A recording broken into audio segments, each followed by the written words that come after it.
9 తెగల సమన్వయకర్త సొంత రామకృష్ణ సార్ గారి యొక్క కార్యాలయంలో తుడుందెబ్బ రాష్ట్ర వర్కింగ్ ప్రెసిడెంట్ ముక్తి రాజన్న అధ్యక్షతన జరుగుతున్నటువంటి సమావేశానికి విచ్చేసినటువంటి ఖమ్మం జిల్లా తుడుందెబ్బ ప్రతినిధులు, అదేవిధంగా ఉద్యోగ సంఘాల నేతలు, ముఖ్యంగా జాతీయ ప్రధాన కార్యదర్శి సిద్ధబోయిన లక్ష్మీనారాయణ సార్, మా ఉపాధ్యక్షులు పొడేవన్న, మా పొదేవన్న, ఇంకా మిగతా అందరూ ప్రతినిధులు అందరికి కూడా ప్రత్యేకంగా తుడుందెబ్బ ఉద్యోగ వందనాలు. వాస్తవంగా లంబాడీలు ఎస్టీలు కాదనే ఉద్యమం మనం మొదలుపెట్టిన నాటి నుంచి వెళ్ళి సముద్రంలో అలలు ఏ విధంగానైతే ఎగిసి పడుతుంటాయో, ఒకసారి పడటం, ఒకసారి లేవటం, ఒకసారి పడటం, ఒకసారి లేవటం, ఇదే చందంగా మన ఉద్యమ ప్రయాణం కొనసాగిస్తూ ఎన్ని అవరాధాలు వచ్చినా కానీ మనం అంతా ముంగడిపోయే క్రమం అందరికీ తెలిసిందే. ఈ క్రమంలో పాకాల కొత్తగూడ అనేది ఖచ్చితంగా కూడా తుడుందెబ్బ లక్ష్య ఛేదనకు అదొక కారణమయ్యే సభ కావాలనే మనం దాని టైటిల్ని ఇవాళ ఆదివాసీ పోరుకేకగా మనం మార్చడం జరిగింది. మిత్రులారా, ఇవాళ మన పోరుకేక అనేది కూడా 8వ తారీఖు నాడు మే జరిగినప్పుడు రాజన్న ఇట్లా అందరం చర్చించి మనం పెట్టడం జరిగింది. పోరుకేక అంటేనే ఎక్కడైతే అంతిమంగా తన యొక్క ప్రాణాన్ని కోల్పోవడమా, అస్తిత్వం కోల్పోవడమా, తన యొక్క భూభాగాన్ని కోల్పోవడమా, మొత్తంగా ఒక చివరి దశలో ఉన్న క్రమంలో మనం కేక పెడతాం రక్షణ కోసం. ఆ రక్షణ కోసం పెట్టిన కేకనే ఇవాళ ఆదివాసీ జాతికి ప్రమాదకర కేకగా మారి అది లంబాడీల తొలగింపు వైపుగా పోవాలనే దానిపైనే ఇవాళ మన యొక్క సభను తీసుకోవడం జరిగింది. ఇక్కడ మనము రామకృష్ణ సార్ చాలా క్లియర్గా చెప్పిండు. ఉద్యమం 2017 నుంచి వెళ్ళి 2026 వరకు ఎన్ని దశల్లో నువ్వెత్తున లేచి ఎన్ని దశలలో పడ్డ ప్రతిసారి కారణం ఎవరైతానం? మళ్ళీ మనమే అవుతాను. పడ్డ ప్రతిసారి కారణం మళ్ళీ మనమే అవుతాను. పడ్డ ప్రతిసారి మనం ఎందుకు కారణం అవుతాను అంటే, నువ్వు చరిత్రలోకి పోయినా కానీ కొమరం భీం చంపింది కొమరమోలే, బిర్సా ముండాను చంపింది ముండా ట్రైబే, సోయం గంగులు చంపింది కూడా మనోలే ఇన్పర్మారు వ్యవస్థతోని. అట్లనే ఇవాళ పక్కల బల్యంతోనే ఆదివాసీ పోరాటాలు ఉంటాయి. కాబట్టి జాగ్రత్తతోని మనం పోరాట నిర్మాణం జరగాలంటే భద్రాచలం సభ తర్వాత ఒక తీసుకున్న విరామం నుంచి వచ్చిన ఉద్యమం ఇవాళ ఈ తుడుందెబ్బ ఉద్యమం. ఎందుకంటే తుడుందెబ్బ ఉద్యమానికి ఒక ఘన చరిత్ర ఉన్నది, త్యాగ చరిత్ర ఉన్నది. ఇవాళ ఇక్కడ మీటింగ్ అయిపోతే రేపు పొద్దుగాల నేను ప్రహ్లాద్ కేసుల ములుక్కోట్లు అటెండ్ కావాలి, ఇయరింగులు ఉన్నది. చాలా క్లియర్గా లచ్చు పటేల్ లాంటి వాళ్ళు కనపడతాను ఆ దాడిలో, ప్రత్యక్ష దాడిలో. అయినప్పటికి కూడా ఈ జెండాను మేము వదిలిపెడతలేమంటే అర్థం కావాలి జాతి పట్ల ఎంత కమిట్మెంట్తో ఇవాళ పనిచేస్తాం అనేది. ఆ క్రమంలో జాకుగా ఉన్నప్పుడు నేను అనేక సలహాలు సార్కు చేసిన.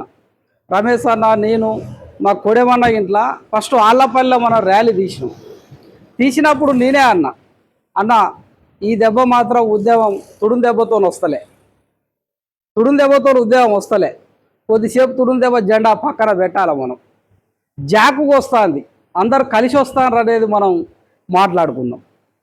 దాని తర్వాత సారు అప్పటికే జాయింట్ యాక్షన్ కమిటీగా ఏర్పాటు కావటం, ఎటున్నాగారాన కూడా నేను అన్ని సంఘాలు ఐక్యమవడం నేను చూసిన. హైదరాబాదులో సార్ను వేరే వాళ్ళు అయితేనంటే కూడా ఒప్పించి మీరే ప్రత్యక్షంగా ఉండాలని మనం తీసుకొచ్చుడు. ఆ జాక్ పేరు మీదనే మనము తుడుందెబ్బ రాష్ట్ర అధ్యక్షునిగే, కానీ అన్ని సంఘాలు కలుపుకొని పోయి భద్రాచలం విజయవంతం చేసినప్పుడు అదొక చరిత్రలో నిలిచిపోయే సభలాగా మనకి కనిపిస్తుంది భద్రాచలం. అసలు భద్రాచలం సభ తర్వాతనే ఒక పరిష్కార మార్గం వైపు మనం పోతాం అనేది బలంగా ఉండే. ఆ దశలో నేను సార్తో ఏమనేదంటే, ఈ కోయ ప్రాంతం కానీ గోండు ప్రాంతం కానీ అన్ని ప్రాంతాలలో జాకు నిర్మాణాలు చేయాలని మాట్లాడుకున్నాం. ఎందుకంటే నువ్వు పిలుపునిస్తే ప్రతి ప్రాంతం కదలాలి, ప్రతి మండలం ప్రతి గ్రామం కదలాలి. అంటే నీకు నిర్మాణాత్మకంగా ఉద్యోగం ఉండాలి. స్వయం బాబురావు ఉద్యమంలో కూడా నిర్మాణాత్మకంగా లేకపోవడం వల్ల ఫెయిల్ అయిపోయినామని మా సిద్ధబోయిన లక్ష్మీనారాయణ సార్ ఊక చెప్తా ఉండే. ఒక ఆవేశంతో ఉద్యోగం వచ్చింది, కానీ ఆ ఆవేశం తగ్గినాక నీకు అక్కడ మళ్ళా పోరాట నిర్మాణానికి వచ్చే క్యాడర్ ఉండదు కదా. కాబట్టి అప్పుడు మనం ఎంత చెప్పినా కానీ అప్పుడే మేము విఫలమైనాం. కాబట్టి జాక్ నిర్మాణాలు చేద్దాం అనేది ఆలోచన ఉండే. దాని తర్వాత ఏమైపోయిందంటే, ఎప్పుడైతే భద్రాచలం సక్సెస్ అయిందో ఒక లీడర్ని మనం ముంగడ పెట్టుకున్నాం, జాయింట్ యాక్షన్ కమిటీ.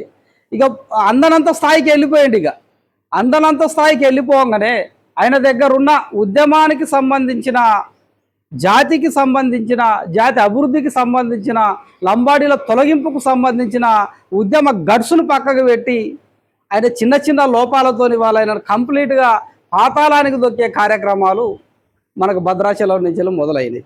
వాస్తవంగా లోపాలు ఉండొచ్చు, మేము కాదంటలేము. భద్రాచలం సభలో లోపాలు ఉండొచ్చు, కానీ అవి కావాల్సుకొని చేసిన లోపాలు కాదు. మళ్ళీ అనేక రకాలుగా కుట్రలలో జరిగిన తప్పిదాలు అవన్నీ కూడా. ఆ గ్యాప్ కనీసం ఇవ్వకుండానే ఆ జాక్ అనేది జస్ట్ 30 days కూడా పూర్తి చేసుకోకముందే దాన్ని కంప్లీట్ చేసిన పరిస్థితులు మనం చూస్తాం భద్రాచలంలో. అయినప్పటికీ కొంత మనం ఏమన్నా సమీకరణ చేసే ప్రయత్నం చేద్దామా అనేది కొంతకాలం వెయిట్ చేసి మనం ఆలోచించి ఆగి చేసినాం. ఎందుకంటే మనము జనాలకు మోటివేషన్ చేసినాం, సమీకరించినాం. నెక్స్ట్ జరగాల్సింది పోరాటం కదా. ఆ పోరాట మార్గం కాడికి వచ్చే వరకు సమీకరణకాన్నే చీలికలు అయిపోయినాం. మనం అనుకున్నప్పుడు మరి లక్ష్యం చేరతలేం కదా. ఎట్లా చేద్దాం, ఏం చేద్దాం అంటే కొంత మళ్ళీ కలిపే ప్రయత్నం చేద్దామంటే అప్పటికే విషమించిపోయింది పరిస్థితి. ఎందుకంటే అలా రకరకాల వ్యక్తులు రకరకాలు వచ్చిండ్రు. ఇమ్మీడియట్లీ ఇంకొక జాకు ఫార్మేషన్ అయింది, వాళ్ళు ఒక కార్యక్రమం చేసిండ్రు. అయితే పోటీ ఉద్యమం అయితే మంచిగానే ఉంది. వాళ్ళు జాకు పెట్టి ఆ జాకును కంటిన్యూస్గా నడిపేది ఉంటే సంతోషం. ఎందుకంటే జాతి జెండా ఎగురుతుంది కదా, జాతి డిమాండ్ నిలబడుతుంది కదా. ఎప్పుడైతే సుజ రామకృష్ణ సార్ సైలెంట్ అయినో మళ్ళీ ఆ జాక్ కూడా సైలెంట్ అయిపోయింది.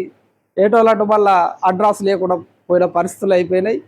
మనకి అక్టోబర్ నవంబర్ నుంచి వెళ్ళి మేమంతా మేడారం జాతర పని మీద ఉన్నాం. ఉద్యమం అంతా సైలెన్స్ అయిపోయింది. తర్వాత ఉద్యమాన్ని తీసుకొద్దామని మళ్ళొక ఎత్తుగడ సిద్ధమైన లక్ష్మీనారాయణ లాంటి సార్ ఇంట్లోకే వచ్చి మాట్లాడి చర్చించి మళ్ళీ ఎట్లా ట్రాక్ ఎక్కిద్దాం అనుకొని మాట్లాడిన క్రమంలో ఆసిఫాబాద్లో ఒక సభ తుడుందెబ్బ ఆధ్వర్యంలో నిర్వహణ చేసినాం. ఆసిఫాబాద్లో, ఆసిఫాబాద్ ఆదిలాబాద్ అంటే ఎక్కువ తుడుందెబ్బ బలం ఉన్న ప్రాంతం. అక్కడ మనం డిక్లేర్ చేసిన తర్వాత మళ్ళీ మనమందరము ఇక్కడ కూర్చొని మాట్లాడుకునే క్రమంలో సర్పంచ్ ఎన్నికలు వచ్చినాయి. సర్పంచ్ ఎన్నికలలో మన మాట ఇంటలాయిగా ఎవరికి ఉండాల్సిన పార్టీలు వాళ్ళకు ఉంటాయి. ఈ లీడర్లు కనుక ఏదో ఒక పార్టీకి ఉండేది ఉంటే ఉద్యమం విచ్ఛిన్నం అవుతుందని మళ్ళీ సైలెన్స్ అయిపోయి కొంత బ్యాక్ తీసుకున్నాక నేను ఏం చెప్పినా అంటే మా తుడుందెబ్బ రాష్ట్ర కమిటీకి కానీ సుంత రామకృష్ణ సార్కి కానీ ఇక ఎట్లాగో ఆగినోళ్ళం ఆగినాం. ఈ దెబ్బ పోయేటోళ్ళం ఒకటే కత్తితోని పోదాం, ఇక ఒకటే కత్తితోని పోదాం, ఒకటే సంఘంతో పోదాం. స్వయం బాబురావుతో ఏ విధంగానైతే గల్లీలున్న తుడుందెబ్బని ఢిల్లీకి తీసుకుపోయినామో మళ్ళా తప్ప గదే తుడుందెబ్బని లేపుతాం తప్ప జాక్ అనేది ఒకటి తీరా పోరాటానికి పోయినాక వెనక్కి తిరుగుతే నీ వెనక ఏ సంఘం లేదనుకో నువ్వు ఒక్కడి వేమి గుర్తావు. కాబట్టి మాతృ సంఘం అప్పటికే వివిధ రకాలుగా చీలికలున్న తుడుందెబ్బ ఐక్యం అవుతుంది. ఆ ఐక్యం అయ్యే దాంట్లో కంపల్సరిగా ఒక బలమైన సంఘంగా మనం తీసుకొని వస్తాం. దారబోయిన రమేష్ అన్న, ముక్తి రాజన్న, కొడేవన్న, లక్ష్మీనారాయణ సార్ అందరూ మంచిర్యాల మాట్లాడుకొని కొంత ఆలస్యమైనా కానీ స్పష్టతతో కూడిన ఉద్యమం వస్తుంది. ఆ రకంగానే మనం తీసుకుపోదాం, ఒకటే సంఘాన్ని తీసుకుపోదాం అని ఇన్ని రకాలుగా చర్చలు జరిపిన తర్వాత అంతిమంగా అది మళ్ళీ మేడారమే వేదిక అయింది. మనకి మేడారమే వేదిక అయింది. మేడారాన మార్చి 11వ తారీఖున మనం సమావేశమైనాం. ఏప్రిల్ వరకు మొత్తం ఈ 8 జిల్లా కమిటీలు వేసుకున్నాం. కొన్ని మండల కమిటీలు అయినాయి, విద్యార్థి కమిటీలు అయినాయి, కొంత మహిళా కమిటీలు అయినాయి. ఈ దశల్లో మనము ఈ కోయ ప్రాంతం పూర్తి చేసుకున్నాం కాబట్టి ఏదో ఒక పిలుపుని మనం ఇద్దాం. ఎందుకంటే మొత్తానికి స్తబ్దత ఉండొద్దు కదా. అంటే మళ్ళీ తిరిగి సార్తో మాట్లాడి ఆ 9 తెగల చైర్మన్ అయితే నువ్వు నాయకత్వం వహించినావు కదా, ఢిల్లీలో స్వయం బాబురావు తుడుందెబ్బప్పుడు ఉన్నావు నువ్వు, తర్వాత హైదరాబాదు తర్వాత కూడా ఉద్యమాలు ఉన్నావు కాబట్టి అదే పద్ధతిలో మళ్ళీ మీరు తుడుందెబ్బ జెండా అనే దాన్ని ముంగడికి తీసుకుపోవడానికి ఒక ఉద్యోగస్తునిగా ఒక తెలంగాణ ఉద్యోగంలో కోదాన రామ్ సార్ లెక్కను ఒక పెద్ద దిక్కుగా మీరు ఉండాలని చర్చలు జరిపిన తర్వాత మళ్ళీ ఒక పోరాటంలో కొత్తగూడ లక్ష్మీనారాయణ సార్ ఉద్దేశం ఏంటంటే ఇప్పుడు పోడు భూముల సమస్య వస్తుంది. ఇప్పటికే ఫారెస్ట్ వాళ్ళు గూడాల మీద దాడులు మొదలైనవి. ఇప్పటికి జీవో నెంబర్ 3 పోయిన తర్వాత ఏజెన్సీ ఉద్యోగాలు లేవు, ఉద్యోగస్తులకు ప్రమోషన్లు లేవు. ఆ ఏజెన్సీ ఇష్యూస్ అట్లనే ఉన్నాయి. లంబాడా డిమాండ్తో పాటు స్థానికంగా ఉన్న హక్కులను కూడా మనము ప్రొటెక్షన్ చేసే విధంగా పోరాట కార్యాచరణ మారాలని ఇందులో కొన్ని రకాల స్థానిక డిమాండ్లను కూడా మనం పెట్టుకొని ఆదివాసీ కోరికేక అని మనం కొత్తగూడకు పిలుపునిచ్చాం. ఇక్కడ ఒక స్పష్టత ఉన్నది. కేవలం తుడుందెబ్బగానే వాళ్ళ పోరాటం పోవటం వల్ల అక్కడ సారూప్యత ఎక్కడ వస్తుందంటే రేపు పొద్దుగాల తుడుందెబ్బ ఉద్యమం అనేది ఒక మిలిటెంట్ పోరాటాలు చేయాల్సి వస్తుంది. ఎంప్లాయీస్గా చేయలేరు, సార్ అంటే చేయగలుగుతారు కానీ సార్తో పాటు ఉన్న ఎంప్లాయీస్ యూనియన్ వాళ్ళు ఒక మిలిటెంట్ పోరాటాన్ని నిర్మించగలుగుతారా? ఆ బలమైన ఉద్యమ కార్యాచరణ చేయగలుగుతారా? కేసుల పాలు కాగలుగుతారా? అంటే ఎక్కడ కూడా అయ్యే పరిస్థితి లేదు. మీరు ఒకసారి గమనించండి, తెలంగాణ ఉద్యమంలో తుడుందెబ్బ, తెలంగాణలో ఉన్న ఆదివాసీ ఉద్యమంలో తుడుందెబ్బ నేతల పైన తప్ప, మళ్ళీ తర్వాత మొన్న మానుకోవడం మార్చిలా మళ్ళీ ఆనంద్ లాంటి వాళ్ళు కూడా మళ్ళీ మా ఇత్తలాలే కదా, తుడుందెబ్బయే కదా. సారదు తప్ప ఏ లీడర్ పైన కేసులు ఉన్నాయో మీరు చెక్ చేసుకోండి. వాట్సాప్లో చూస్తే కనపడుతుంది కదా, ఎంతమంది భద్రాచలం కోర్టుకు హాజరవుతారు లంబాడు ఉద్యమంలో, ఎంతమంది మహబాద్ కోర్టుకు హాజరవుతారు, ఇల్లందు కోర్టుకు హాజరవుతారు, భద్రాద్రి కొత్తగూడెం కోర్టుకు హాజరవుతారు, ములుగు కోర్టుకు హాజరవుతారు, మణుగూరు కోర్టుకు. అర్థమవుతుంది కదా. అంటే ఇప్పుడు కేసులు లేనోడు లీడర్ అవుతాడా? అంటే అర్థమవుతుంది. తుడుందెబ్బ ఉద్యమంలో చూడు, ఒక 5,000 మంది పైన కేసులు ఉన్నాయి, 5,000 మంది పైన కేసులు ఉన్నాయి. ముఖ్య నాయకుల పైన 50 కేసులకు తక్కువ లేనేలేడు. ఈవెన్ స్వయం బాబురావు మీద కూడా ఇప్పుడు 101 కేసులు ఉంటాయి. ఆత్రం సక్కు మీద ఉంటాయి, వెడవ బొజ్జు మీద ఉంటాయి. వీళ్ళంతా పొలిటీషియన్స్ అయినప్పటికీ తుడుందెబ్బ లీడర్లే వీళ్ళంతా. అంటే ఒక గడుసున్న తుడుందెబ్బ ఏదైతే ఉన్నదో దాన్నే మనం కొంత ఆలస్యమైనా కానీ ఒక స్పష్టతతో కూడిన తుడుందెబ్బగా మనం తయారు చేద్దాం. త్యాగ గుణాలున్న తుడుందెబ్బని ఇంకా మనం సపోర్ట్ చేసి నిలబెడదాం, ముంగడికి తీసుకుపోదాం అనే దానిపైన ఒక మళ్ళా తుడుందెబ్బ జెండానే ఎత్తుకోవాలనే దానిపైన మనం నిర్ణయం తీసుకోవడం జరిగింది.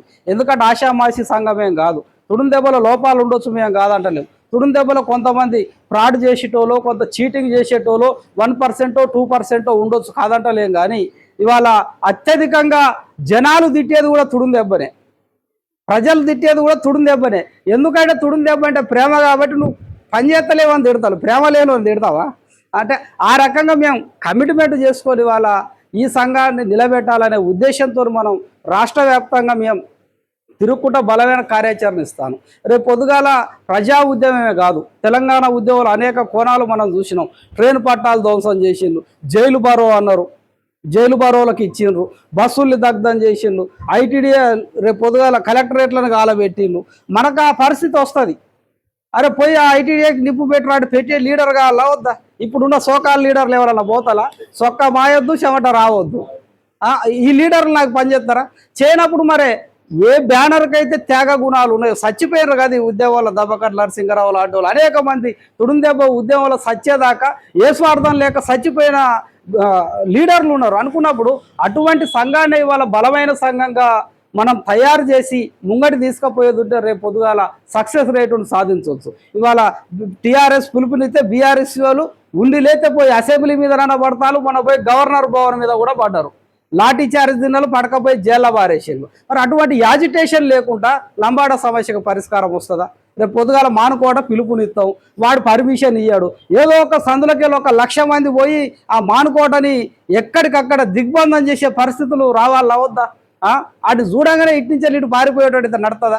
ఇప్పుడున్న నాయకత్వాల దగ్గర మాకు అదే కనపడ్డది కాబట్టి ఒక అడుగు ఎన్నికేసినాం రాజన్న ఇంట్లో కూడా వేసి ఒక స్పష్టతతో కూడిన ఉద్యమాన్ని, లక్ష్యాన్ని చేరే ఉద్యమాన్ని, ఒక రాడికల్ ఫిలాసఫీ ఉన్న మిలిటెంట్ పోరాటాలు చేయగలిగే ఉద్యమాన్ని, అది కేసులైనా కానీ భరించే ఉద్యమాన్ని, త్యాగాలు చేసే ఉద్యమాన్ని. మాకు బువ్వ దొరకదు, మొన్న ఆసిఫాబాద్ పోతే ఇంటికి వచ్చే వరకు 4 అయింది, మళ్ళీ 7 గంటలకు లేచి మళ్ళీ ఉరకాలి. అంటే ఇప్పుడు నిద్రాన్ని త్యాగం చేస్తాం, బువ్వ దొరకకుండా ఆకలిని త్యాగం చేస్తాం.